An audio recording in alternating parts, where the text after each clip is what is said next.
Merci d'être très nombreux et en présentiel et en visio, visiblement.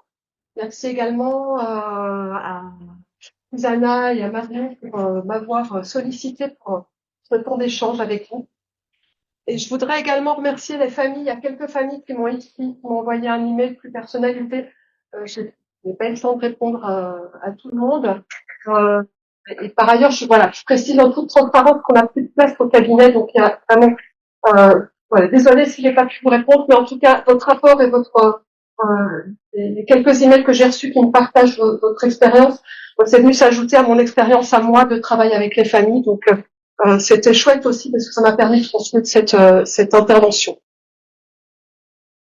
Alors, avant de commencer sur les défis et les perspectives, juste un petit point historique, historique, si on peut.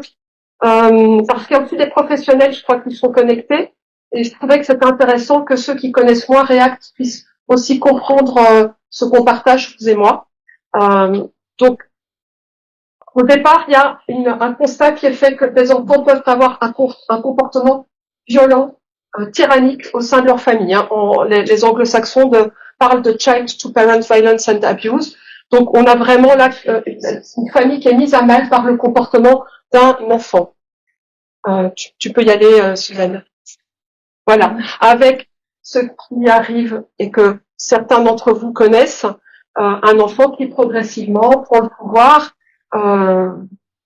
on cède parce qu'on veut que ça se passe bien, parce qu'on essaie de comprendre ce qui se passe aussi, sentiment d'impuissance, voire de peur chez certains parents dans les cas les plus sévères, et puis un cercle vicieux qui s'installe.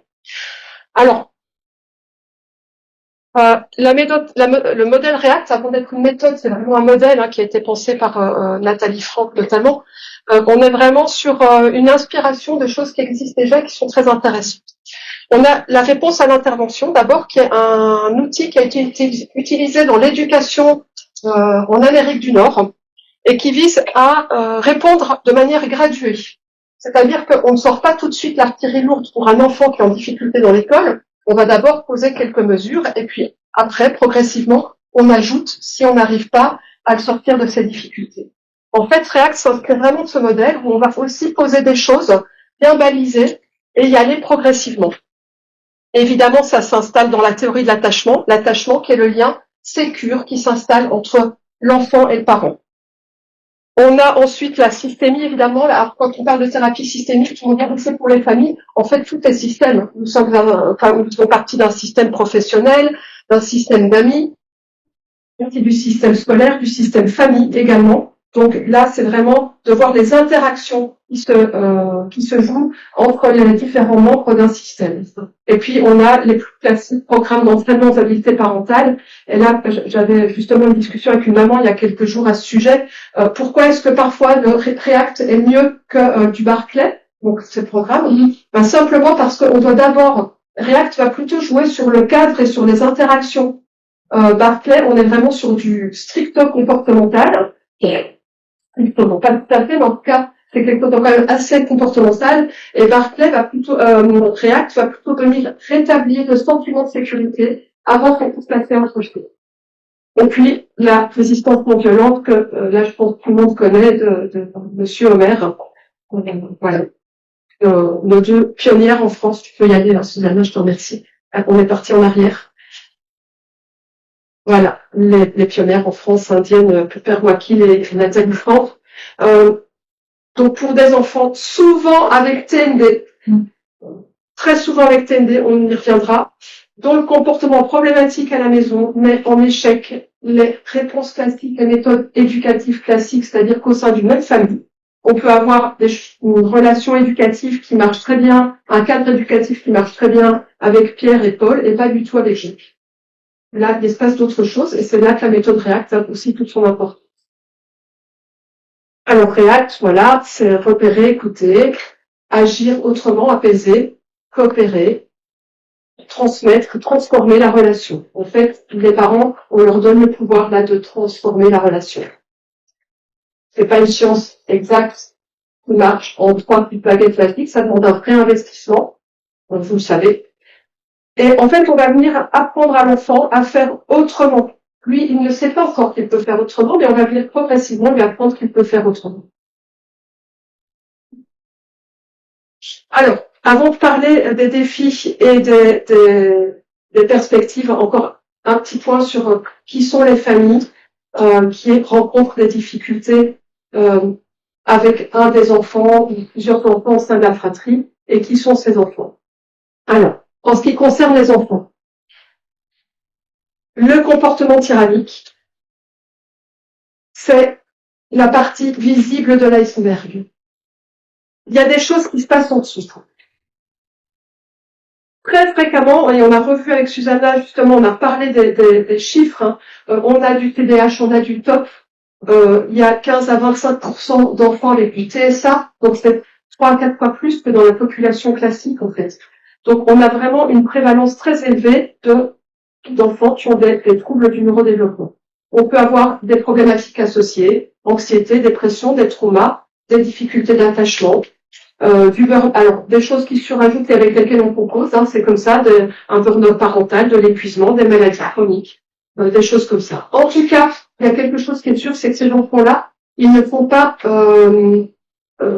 ils sont dans la relation, ils ont envie d'avoir une bonne relation. Quand on parle avec eux après coup, ils disent mais oui, j'aimerais bien faire autrement aussi. Mais à un moment donné, il y a un élan qui fait qu'ils ne savent plus, ils sont pris dans un engrenage. Donc on va aider tout le monde là à déconstruire la manière dont on collabore, dont on échange pour rétablir une situation apaisée, revenir à une situation apaisée.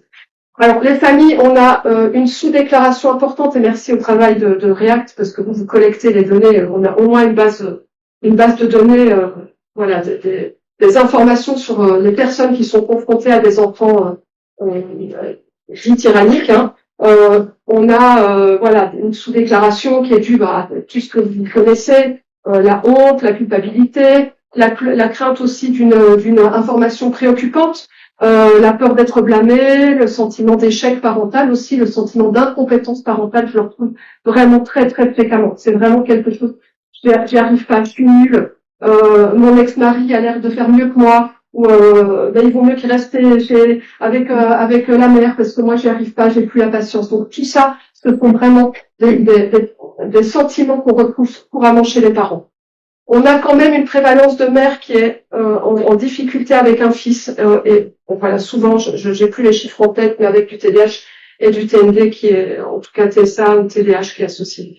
Alors, début souvent précoce, c'est vrai que on en a reparlé aussi avec Susanna, ça commence très jeune, hein, ça commence dans la toute petite enfance, et j'avais des données qui disaient, mais oui, mais ça apparaît vraiment vers 7-8 ans. Mais non, en fait, c'est parce qu'à 7-8 ans, on est à l'âge de raison. Donc, on attend de l'enfant qu'il sache se maîtriser, qu'il sache gérer ses émotions, qu'il soit dans une communication plus fluide et plus contrôlée. Et là, en fait, il n'y arrive pas plus qu'à 6 ans ou à 5 ans.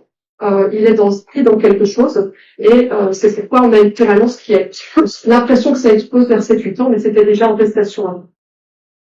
En tout cas, c'est en aucun cas un problème de mauvaise parentalité. Vous savez, vous êtes tous là, vous avez tous envie que ça se passe bien pour vous et votre enfant. Alors, on a déjà parlé brièvement des profils de famille. Il y a évidemment des problématiques qui naissent en fait d'un comportement tyrannique. Hein. L'asymétrie éducative, là je la cite, mais bien souvent on n'est pas d'accord entre parents parce qu'on a essayé de faire normalement et que ça marche pas du tout comme on fait d'habitude. Et donc, est-ce que c'est la faute du père? Est-ce que c'est la faute de la mère? Tout ça, voilà, on cherche un coupable, et dans le couple, ça peut être en effet une grosse problématique. On a du refus scolaire anxieux. Alors dans le refus scolaire anxieux, dont je suis, voilà, c'est aussi mon cheval de bataille là, de m'occuper de ces jeunes-là. On a du TND. On a très très souvent du TSA ou du TDAH ou un autre trouble d'apprentissage, ce qu'on appelait autrefois la dyspraxie. On a un trouble d'apprentissage qui vient et qui fait que l'enfant, à un moment donné, est très angoissé de se rendre en classe. Donc, bon, lui, il n'arrive pas à l'expliquer puisqu'il fonctionne comme ça depuis toujours. Facteurs de protection, vous les connaissez, soutien des proches, la cohérence, les routines, une bonne alliance avec les soignants et une intervention précoce. Petit point très important, dans le guide de la Haute Autorité de Santé. Donc la Haute Autorité de Santé, c'est un organisme public indépendant qui vient donner des recommandations en lien avec le milieu médical et de la santé mentale.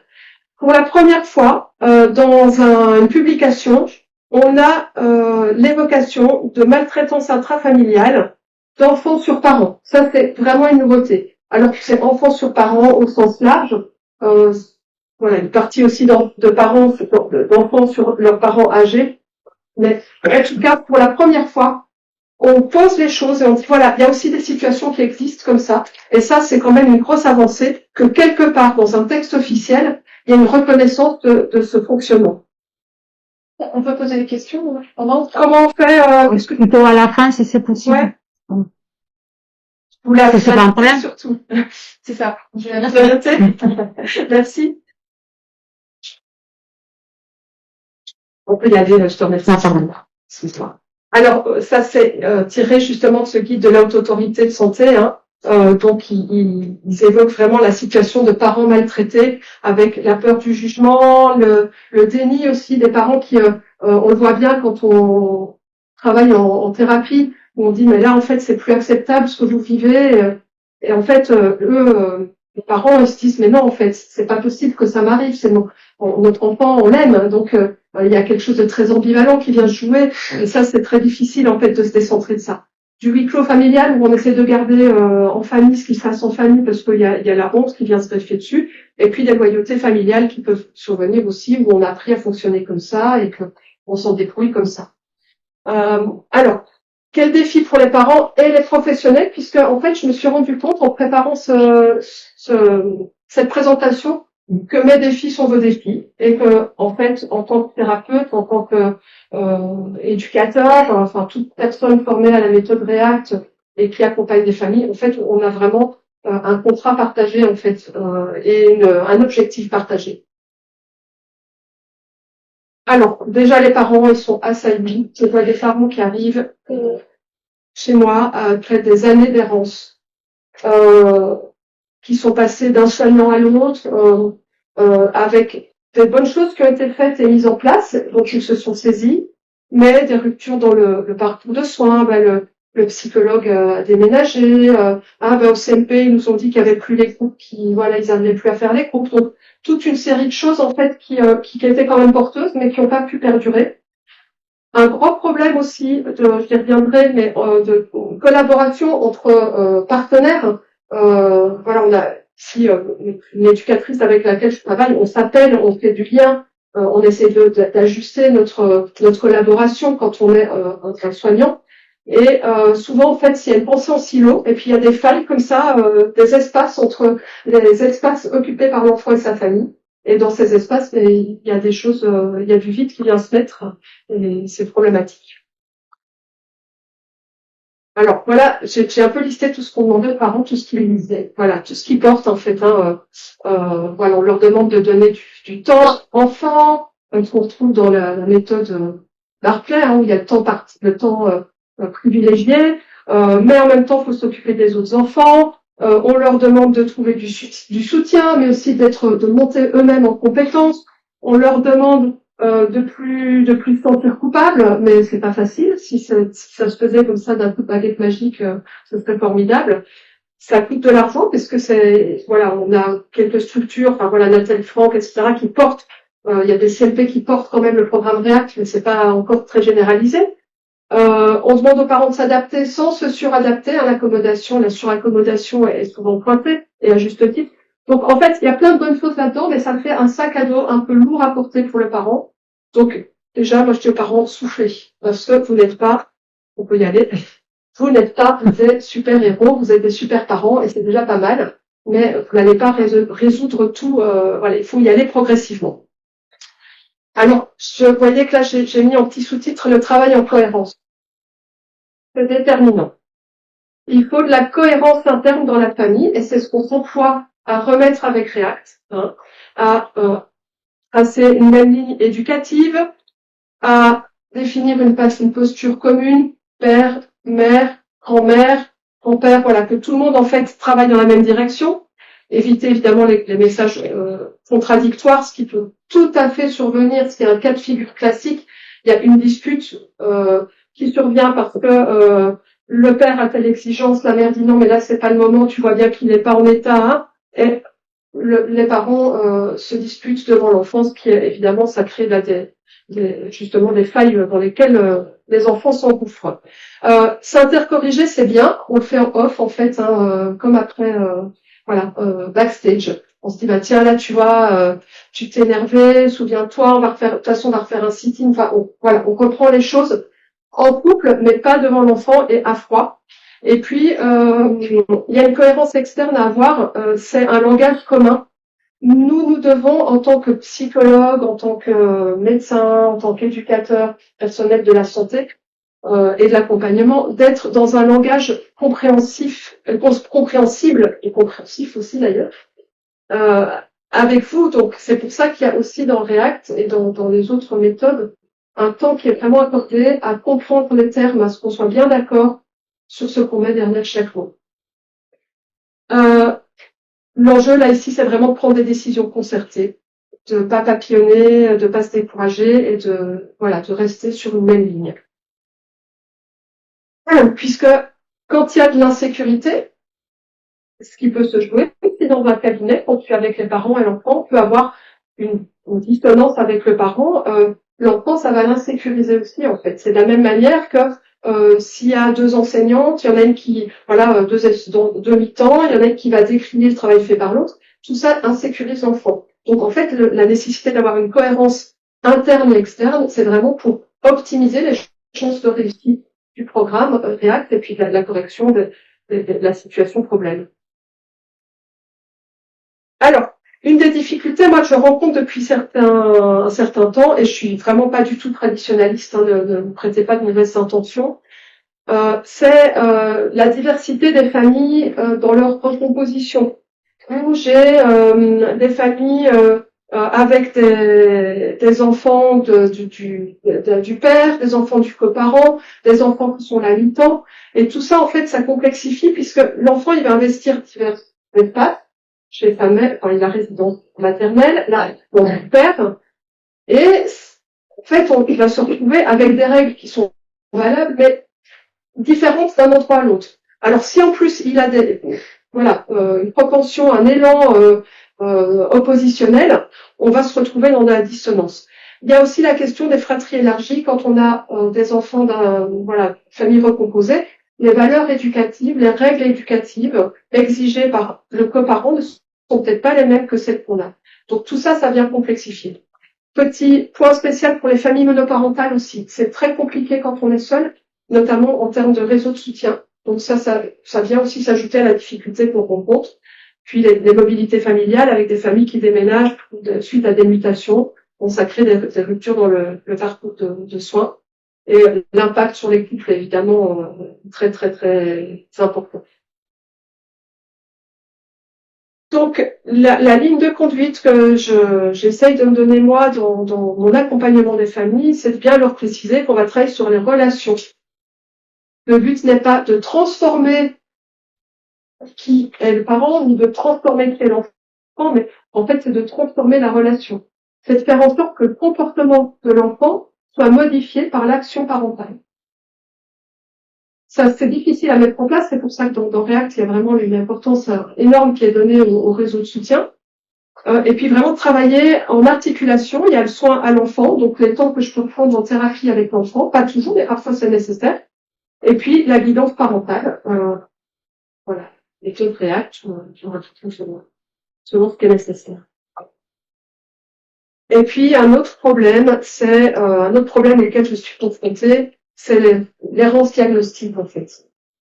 Ça c'est vraiment, on a un gros travail à faire nous en tant que libéraux ou institutions, c'est de faire.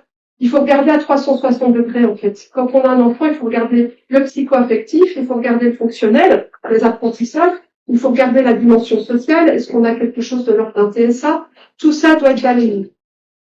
Donc, il faut un temps pour analyser aussi le fonctionnement de l'enfant, parce qu'il y a peut-être des choses qui sont vraiment très difficiles à vivre pour lui. Peut-être que, je pense là à une famille qui dit, mais en fait, dès qu'on va chez des amis ou dans de la famille, c'est hyper compliqué. Quand il rentre, il explose, ça nous prend 2 jours à réguler. En fait, il a une intolérance au bruit, ce petit. Donc, simplement, déjà, en ayant identifié ça, en mettant un casque anti-bruit, l'effort parental après est moins important à fournir. Mais encore là, c'est comme, et il faut quand même habituer l'enfant à aussi aller chez des amis, c'est comme ça. Mais en tout cas, voilà, on est rarement que TSA, que TDAH, que dyspraxique, que déprimé. Il y a souvent une combinaison de facteurs et il faut y voir un peu plus clair là-dedans. Alors là, voilà, ma petite Mona là qui a tous les mots du monde parce qu'elle a tous les âges et tous les mots du monde. Mais imaginez une petite fille qui vient me voir, qui présente une anxiété, puis la maternelle, augmentée en CP, elle a une bonne intelligence, il y a des crises terribles à la maison, elle peut lancer une fourchette sur son petit frère. Et d'ailleurs, elle ne mange plus, elle n'aime plus venir à table. Il y a un suivi par le pédopsychiatre du CNP, elle participe à des groupes thérapeutiques, il y a un suivi en libéral, il y a un suivi en ergothérapie depuis 6 mois parce qu'elle va aller au collège et qu'elle a besoin de l'ordinateur, elle écrit pas très bien. À l'école, il n'y a pas de difficulté, mais la maîtresse, elle écrit mal, elle est lente, elle passe pas à l'action, elle a des difficultés d'organisation, elle regarde tout le temps par la fenêtre. Mais que va-t-elle faire au collège, Mona? Et la croyance, là, c'est elle le fait exprès, il y a un problème avec le père, il y a un problème avec la mère, les parents sont évitants, les parents sont tout le temps là. L'anxiété est le problème premier. Et en fait, dans tous ces partenaires, personne se parle. Personne ne se parle. Alors que si à un moment donné, on se mettait ensemble pour échanger simplement et donner nos différentes pièces de puzzle pour comprendre comment fonctionne Mona, peut-être qu'on avancerait un peu mieux. Peut-être. Donc, nécessité d'un travail en équipe, c'est un des axes de... Alors, on a de la chance sur notre territoire ici, de plus en plus, on a des moyens de travailler en équipe, on a des CLP qui appellent maintenant, qui demandent aussi des avis à des libéraux, qui demandent des bilans autour des apprentissages, etc. Donc, ça bouge. Je dresse un portrait un peu rude là, mais c'est quand même vraiment en train de bouger. Comprendre les processus chez l'enfant, c'est déterminant. Est-ce qu'il n'est pas en surcharge mentale, cette petite? Est-ce qu'il n'y a pas de difficultés cognitives, de la fatigabilité, qui fait que quand il rentre le soir à la maison, il explose littéralement? Tu peux y aller, Suzanne. Est-ce que, vas-y encore, voilà. Est-ce que il n'a pas des difficultés d'accès à ses émotions? C'est très difficile. Quand on travaille avec les familles, on se rend compte que nommer des émotions, c'est pas si simple en fait. Nous, en tant que psychologue, c'est un peu comme le peintre qu'on a nuancié avec une riche palette, comme ça on peut aller du bleu clair au bleu foncé, on peut dire le bleu clin, le râle 2006, voilà, on a plein de subtilité pour décrire les émotions et de ce fait pour mieux comprendre nos émotions. Mais c'est pas facile pour les parents parce qu'on n'a pas été éduqués comme ça et parce que c'est très compliqué pour les enfants. Ah, est-ce que ce petit n'a pas un problème psycho-affectif? On peut arrêter. Et puis, quel est le décalage entre ce que peut produire en termes de compétences sociales, de vie ensemble, de résistance à la contrainte, et ce qu'est demandé à la maison? Parce que souvent, c'est de la pression réciproque, en fait. Donc, il est important quand vous êtes avec un psychologue, l'éducateur ou médecin de vraiment bien nommer. Alors, je dis il est important, mais je vois aussi en tant que professionnel, on nomme les choses, on dit ce qui se passe, on décrit les comportements. Et on n'est pas là pour être jugeant, on est des agents décentrés ou des agents de décentrage, c'est-à-dire qu'on fait partie de l'équipe, mais on vient nous un petit peu en aiguillant du ciel, enfin, peut-être là, voilà, et on n'est pas du tout dirigiste. En tout cas, le but ce n'est pas du tout qu'on se pose en spécialiste, parce que vous êtes plein de ressources également. Et puis sortir des étiquettes, évidemment. Alors, pour optimiser les chances de réussite, j'aime bien dire aux parents, voilà, il y a les règles d'abord, c'est la base. Les règles, elles vont définir une base de sécurité pour l'enfant. Il sait, comme ça, une règle, c'est rassurant. Je sais que quand le feu est rouge, je ne dois pas passer car je risque de me faire écrabouiller.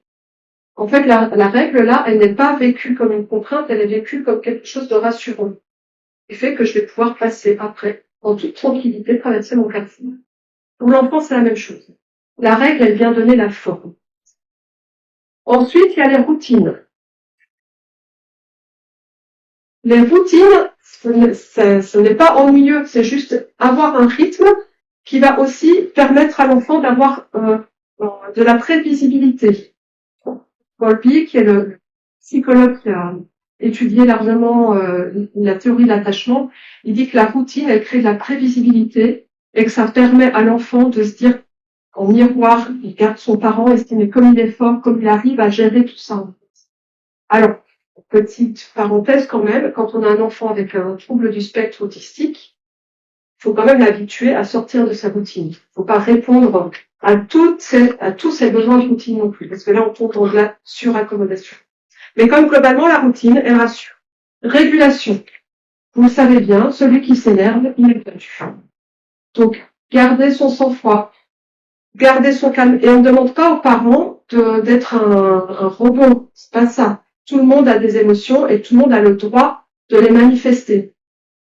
Mais dites-vous que l'enfant, il va apprendre par mimétisme pendant les 6 premières années de sa vie. Il regarde et il se dit, ah, c'est comme ça que je peux gérer les émotions. Donc, bon, ce qui a été mal tricoté avant 6 ans, on peut le tricoter. Hein, tout n'est pas perdu, ne vous inquiétez pas.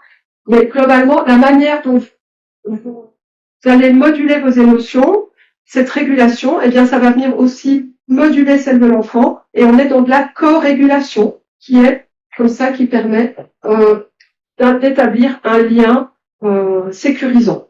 Et enfin, la réassurance, c'est pas juste rassurer, c'est pouvoir dire à l'enfant, écoute, voilà, il s'est passé ça, j'ai entendu, j'ai vu, t'étais en colère, comment tu peux faire la prochaine fois? C'est ce qu'on appelle la mentalisation. Je vais revenir juste sur la régulation. Il y a une expérience que vous pouvez retrouver sur Internet, qui a été faite dans les années 90, qui s'appelle Still Face. Donc c'est un bébé qui est en face de sa maman, qui lui fait des gazouillis, et à un moment donné, elle se fige, et elle s'arrête comme ça. Et on voit ce bébé qui a quelques mois, qui commence à se dire, mais qu'est-ce qui se passe? Et en fait, il réagit au visage impassible de sa mère, et il y a de la détresse qui survient, si bien qu'il essaye d'appeler le caméraman qui est derrière, etc. Mais vous tapez Still Face, donc visage calme sur Internet, vous allez voir, c'est assez stupéfiant. Ça montre combien la régulation, c'est aussi quelque chose de déterminant. Ce cadre que j'arrive, plutôt pas mal à mettre en place en séance avec les familles, c'est vraiment une posture, tu peux y aller, une posture qui est présente dans React, qui est présente pour le professionnel, mais aussi pour les parents et pour l'enfant par la suite. On travaille d'abord entre professionnels et parents, et puis l'enfant, ça va être le bénéfice qu'on va obtenir de tout ça. Alors, les perspectives. J'essaie d'élargir un peu, j'ai été voir ce qui se passait chez des voisins. Comment ils traitent les problématiques d'enfants tyranniques, d'enfants avec des comportements opposants, violents. On va regarder ça. Au Canada, il y a une reconnaissance fédérale qui arrive à peu près, c'est en 2023, où ils ont dit, OK, il y a des enfants qui sont violents, des adolescents et des enfants qui sont violents avec leurs parents, ça existe. Donc ça, c'est déjà le premier point. Ils ont tout un programme qui s'appelle Stop Family Violence, mais qui est plutôt là global, c'est plutôt les violences des parents sur les enfants. On n'est pas encore. Et je me dis, mais il n'y a rien. Comment ça se fait qu'il n'y a rien au Canada? On prend toujours le Canada, etc. Et en fait, c'est parce qu'ils ont une détection très précoce des troubles du neurodéveloppement. En fait, ils ont vraiment mis le paquet sur les détections. Donc, eux, en fait, ils interviennent avec des diagnostics précoces, des prises en charge, des accompagnements très tôt. Donc, finalement, il y a sans doute un angle mort là, qui fait qu'ils ont tout mis sur les télés, mais peut-être que ça vient aussi corriger des comportements qui auraient pu être problématiques et qui auraient pu mettre les familles à mal, parce qu'il y a une réponse médicale qui est précoce et qui est meilleure.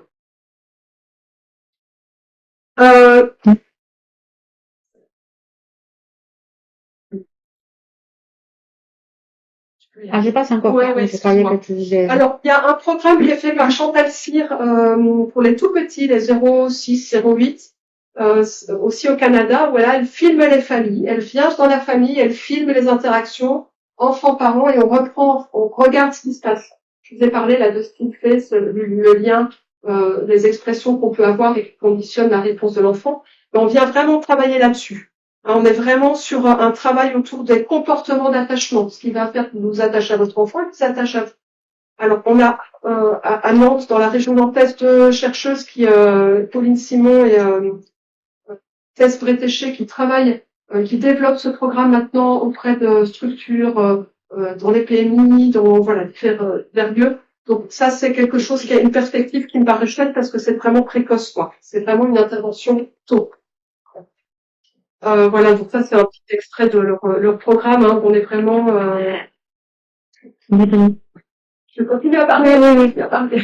Voilà, on est vraiment sur aussi quelque chose de un programme très clair, très défini, comme la méthode REACT, qui est un peu plus court puisqu'on intervient chez des enfants plus jeunes. Donc, en général, voilà, il y a moins de richesse à apporter en termes de connaissances aux parents. Cette richesse. Il y a un programme qui n'était pas inintéressant, qui a été réalisé au Pays Basque espagnol pour des adolescents, où on a vu qu'en fait une intervention écosystémique, c'est-à-dire dans tous les lieux de vie de l'enfant, pas seulement là, à la maison, où se passent les problèmes, mais où on va aussi travailler un peu sur le jeune, est-ce qu'il fait, comment il vit les choses. Eh bien, on a vu qu'en effet, il y avait une baisse de la violence, des comportements violents de cet enfant. Mais en plus, il y a une réduction des symptômes cliniques. Donc, ce sont des jeunes qui sont moins dépressifs, qui sont moins anxieux. Donc ça, c'est quand même assez intéressant aussi.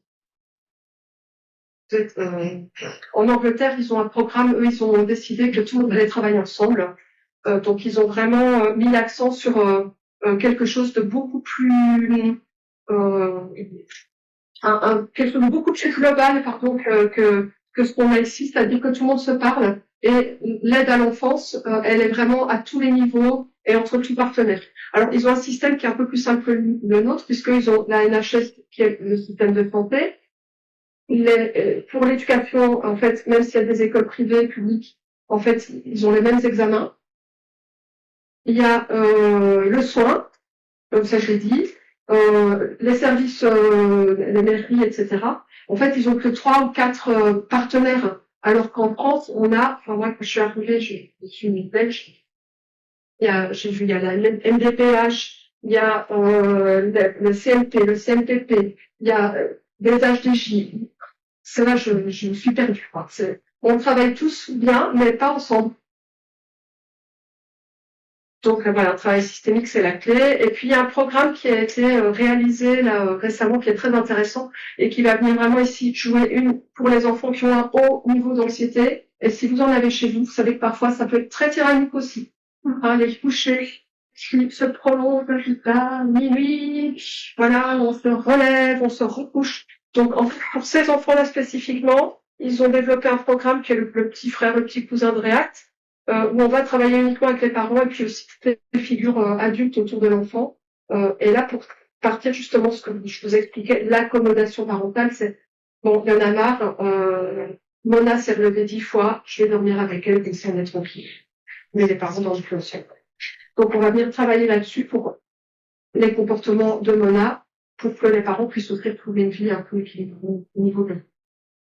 Voilà, donc ça c'est pour les dernières les avancées, ou en tout cas ce qui se passe un petit peu dans d'autres pays. Donc vous voyez, on n'est pas si mal lotis en France avec la méthode REACT, qui est vraiment qui fait vraiment qui a des effets très positifs sur la réussite des familles. Les pistes pour demain, l'intervention précoce, les espaces de parole pour parents, c'est primordial. Hein, donc il y a REACT qui existe, mais il y a quand même pas grand-chose à côté. Trouver une zone de collaboration dans les failles entre les différents partenaires. Là, il faut mettre la collab. La formation des professionnels est déstigmatisée aussi, hein, sortir du schéma, les parents savent pas faire. Et puis une coopération entre le public, les libéraux, etc. Et se servir de REACT, des PEP ou des interventions relationnelles comme base d'éducation thérapeutique. Ça, c'est vraiment voilà, c'est un peu dense, mais je vous remercie pour votre attention.